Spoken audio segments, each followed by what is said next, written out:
अस्सलाम वालेकुम स्टूडेंट्स। आज हमने जेनेटिक्स का एक बहुत ही इंपॉर्टेंट प्रोसेस पढ़ना है जिसको हम कहते हैं इनब्रीडिंग। तो इनब्रीडिंग क्या है? दो ऑर्गेनिज्म जो बहुत ही ज़्यादा क्लोजली रिलेटेड है जेनेटिकली, उनके दरमियान मेटिंग से जो थर्ड जो ऑफ स्प्रिंग प्रोड्यूस होता है, तो इस प्रोसेस को हम कहते हैं इनब्रीडिंग। यानी दो ऑर्गेनिजम्स थे, फीमेल और मेल, बहुत ही ज़्यादा क्लोजली रिलेटेड थे, उनकी मेटिंग हुई है और मेटिंग से जो नेक्स्ट ऑफ स्प्रिंग बना है जिसके अंदर डेलिटोरियस या फिर हार्मफुल एलील्स ने अपना एक्सप्रेशन शो कर दिया है। इसी चीज़ को हम नाम देते हैं इनब्रीडिंग का। या दूसरे लफ्ज़ों में हम इनब्रीडिंग को यूज़ करते ज़्यादातर ह्यूमन की रिप्रोडक्शन के अंदर, क्योंकि हमें पता है ह्यूमन्स के अंदर होती है ज़्यादातर कज़न मैरिजेस, और कज़न मैरिजेस के अलावा कास्ट सिस्टम के अंदर मैरिजेस। तो क्योंकि कज़न्स भी आपस में क्लोजली रिलेटेड है, इसके अलावा अगर कास्ट के सारे ऑर्गेनिजम्स को ले लो तो वो भी क्लोजली रिलेटेड ही होते हैं जेनेटिकली। ठीक है, तो कास्ट सिस्टम या कज़न मैरिजेस से आगे जो नेक्स्ट कॉन्सिक्वेंसेस अराइज हो रहे हैं, जो जेनेटिक डिसऑर्डर्स अराइज हो रहे हैं, इसी चीज़ को हम एक्सप्रेस करने के लिए इन ब्रीडिंग का वर्ड जो है वो यूज़ करते हैं। और जो ऑर्गेनिज्म जिसके अंदर डेलिटोरियस अलील्स जो हैं वो शो हो जाएंगे, जो इनहेरिट करेगा डेलिटोरियस अलील्स को या ट्रेड्स को, उसको हम नाम देते हैं इनब्रेड का। अब इन ब्रीडिंग डिप्रेशन है हमारे पास एक प्रोसेस, और दूसरा है प्योरीफाइंग सिलेक्शन। अब क्योंकि हमें पता है इन ब्रीडिंग से जो होती है होमोजाइगोसिटी डेवलप हो जाती है, क्योंकि दोनों ऑर्गेनिज्म जो है वो जेनेटिकली रिलेटेड होते हैं, मतलब एक जैसे जीन्स दोनों में प्रेजेंट होते हैं। ठीक है, मे बी वो खुद हीट्रोजाइगस हो, लेकिन जब नेक्स्ट ऑफ स्प्रिंग बनेगा वो हमेशा होमोजाइगस ही होगा ज़्यादातर केसेस में। ठीक है, तो इसके होमोजाइगोसिटी होने की वजह से ऑफ स्प्रिंग के जो है वो डेलिटोरियस एलील से या रिसेसिव ट्रेट से अफेक्ट होने के चांसेस बहुत ज़्यादा हो जाते हैं, जिसकी वजह से जो पॉपुलेशन उसकी बायोलॉजिकल फिटनेस या फिर रिप्रोडक्टिव पोटेंशियल जो है वो हमेशा डिक्रीज होगा, जिसको हम नाम देते हैं इनब्रीडिंग डिप्रेशन का। लेकिन ज़रूरी नहीं कि अगर होमोजाइगोसिटी इंक्रीज हो रही है तो इसकी वजह से हर बार जो है वो रिसेसिव एलील्स ही शो होने हैं। होमोजाइगोसिटी इंक्रीज होने की वजह से जो बेनिफिशियल एलील्स है उनके फिक्स होने का चांस या उनके पॉपुलेशन में आने का चांस भी ज़्यादा हो जाता है।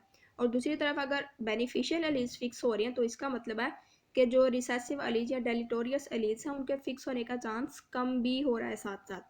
ठीक है, तो इसी वजह से जो इनब्रीडिंग है वो हमारे पास डेलिटोरियस एलील्स को रिमूव करने का भी काम कर सकती है पॉपुलेशन के अंदर से, एक प्रोसेस जिसको हम नाम देते हैं प्यूरिफाइंग सिलेक्शन का, उसके थ्रू।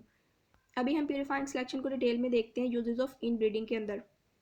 तो इनब्रीडिंग ऐसी टेक्निक है जो सिलेक्टिव ब्रीडिंग में यूज़ होती है। अब सिलेक्टिव ब्रीडिंग में कैसे यूज़ होगी, जैसे फॉर एग्जांपल लाइफ स्टॉक की इनब्रीडिंग हमने करवानी है, तो ब्रीडर्स क्या करेंगे, इनब्रीडिंग को यूज़ करेंगे जब उन्होंने न्यू और डिज़ायरेबल ट्रेड्स को इस्टेब्लिश करना है। जैसे काऊ के केस में हो सकता है मिल्क की प्रोडक्शन को इन्हेंस करना है, तो क्या होगा, काउस की इनब्रीडिंग करवाई जाएगी। मे बी 20 काउस हमारे पास नेक्स्ट है वो प्रोड्यूस हुई, जिसमें से जो 10 है, बल्कि 20 के अंदर ही जो है वो मिल्क प्रोडक्शन तो इंक्रीज़ हो गया, लेकिन 10 के अंदर मिल्क प्रोडक्शन के साथ साथ कुछ harmful effects like may be उनकी ग्रोथ स्लो हो रही है, तो ग्रोथ भी हमें स्लो देखने को मिल रही है। ठीक है, तो हम क्या करेंगे, उन 10 की फर्दर इनब्रीडिंग नहीं करवाएंगे, बल्कि सिर्फ बाकी जो 10 है उनकी ही इनब्रीडिंग करवाएंगे। और इस तरह जो है इसी प्रोसेस को हम नाम देते हैं सिलेक्टिव ब्रीडिंग या कुलिंग का, या दूसरी तरफ से प्यूरिफाइंग सिलेक्शन का। इसी तरह प्लांट्स के अंदर भी इनब्रीडिंग के लिए हम जो इनब्रेड लाइंस होती हैं उनको यूज़ करते हैं स्टॉक्स में, ताकि हाइब्रिड लाइंस को क्रिएट किया जा सके और हेट्रोसिस के इफेक्ट्स को स्टडी किया जा सके। और इसी तरह हम जानते हैं कि इन ब्रीडिंग जो होती है वो प्लांट्स में नेचुरली भी सेल्फ पॉलिनेशन के थ्रू होती है। अब यहाँ पे हम इन ब्रीडिंग डिप्रेशन को देखते हैं, ये दो ऑर्गेनिजम्स हैं जो कि जिनके हमने जो है वो आपस में इनका क्रॉस करवाया, तो नेक्स्ट जो है वो ऑफस्प्रिंग्स प्रोड्यूस हुआ है।